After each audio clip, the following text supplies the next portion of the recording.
Hi there, it's Cathy Faulkner here from Altitude Advisory. I'm here today to talk to you about the JobKeeper scheme that has been put forward by the government in the middle of all this coronavirus crisis.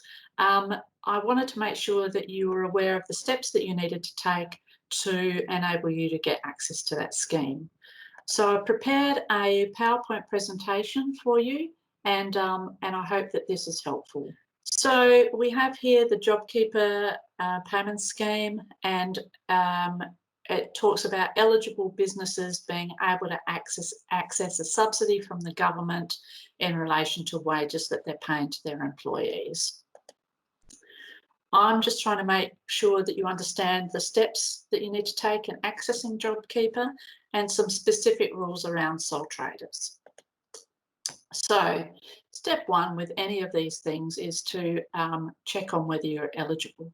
So to be eligible as an employer, you must be in business, and you must have eligible employees that have been with you on or before 1st of March 2020. You need to continue to pay a minimum of $1,500 per eligible employee per fortnight. But the one that's the interesting one is that you need to have experienced a 30% decline in turnover when you compare it with a comparable period last year.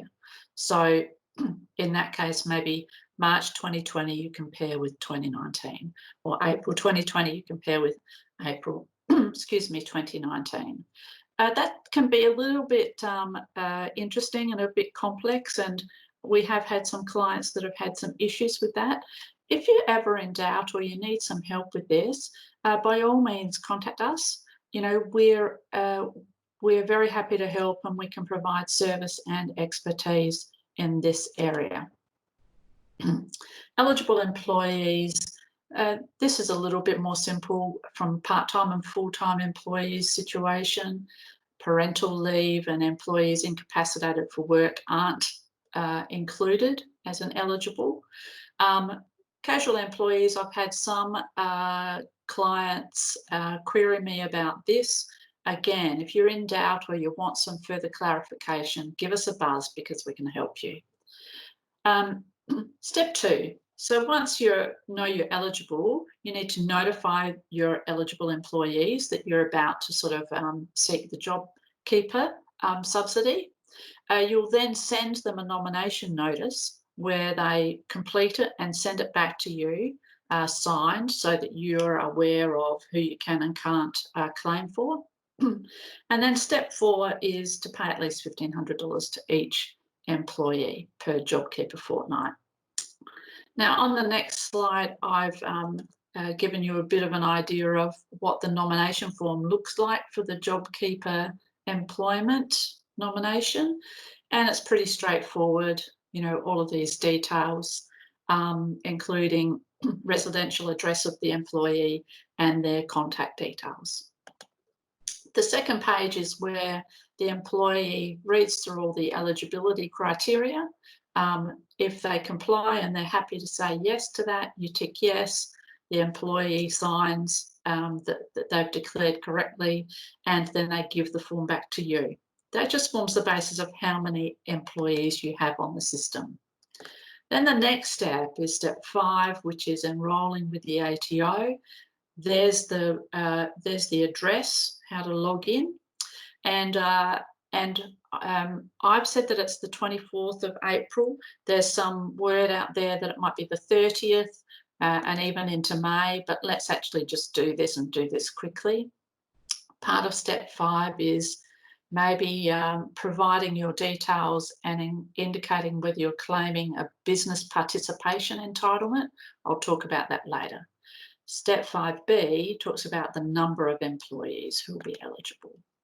Here's a little excerpt from the enrolment form. This client has said that likely to experience a downturn in March. We've answered yes to the turnover the turnover falling more than 30%. And then down here in the employees paid monthly, you have to nominate how many employees will be there for JobKeeper fortnight number 1 and for JobKeeper fortnight number 2. If you've got monthly people that you pay, then obviously they would sit in both of those fortnights. Step 6 is reporting after the fact. We haven't seen this form, so I'm not going to talk very much about it, but it's merely, I think, an ongoing correspondence with the ATO as to what your anticipated turnover is and how many employees you still have on the books. Sole traders is treated a bit differently, and there are different registrations that you need to go through to claim JobKeeper through sole trader. Here's the eligibility criteria. You know, it's similar to the other ones, but it also relies on you being able to have had activity statements or tax returns showing sales and business, and that the entity has a non-employee individual who's active within the business. Usually that happens with a sole trader anyway. These are the things that you will need to provide if you're a sole trader trying to get JobKeeper.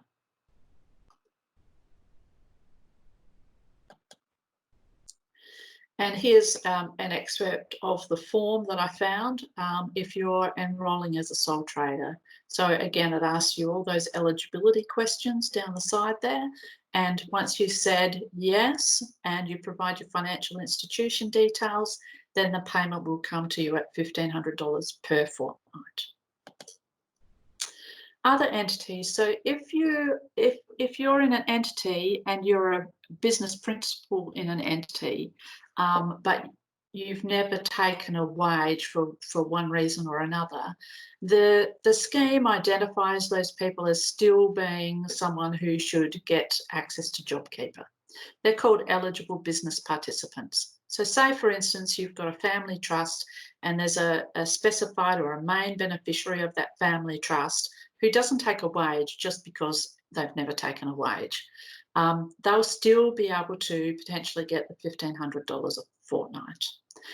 You need to nominate using the form that you will find at this site, and that nomination is pretty straightforward again. You can only nominate one business participant per entity, and then but once that is done, they will get the $1,500 paid, I believe, into the business account, and then there's the ability to sort of draw that money out. So that's quite handy. Some final notes. Just if you're interested, you know, if you become eligible for JobKeeper, you will remain eligible for JobKeeper, even if your turnover goes up eventually, which we hope it does. We don't know exactly when the payment date's coming through for the subsidies coming, but we believe it's early May sometime. The subsidy will continue through September 2020, regardless of when you first start being eligible and receiving that subsidy. And the payment of the minimum of $1,500 a fortnight is a prerequisite and has to be paid to all eligible employees. You can't pick and choose. You just have to go the whole hog. As always, contact us if you've got any questions. Contact us if you need help. We're happy to provide a service to you, as we always are, and we hope that you've got a lot out of this session. It's been a pleasure talking to you, and once again, if you've got any queries or you need to talk about anything, just give us a buzz. We are definitely here and happy to help. Bye now.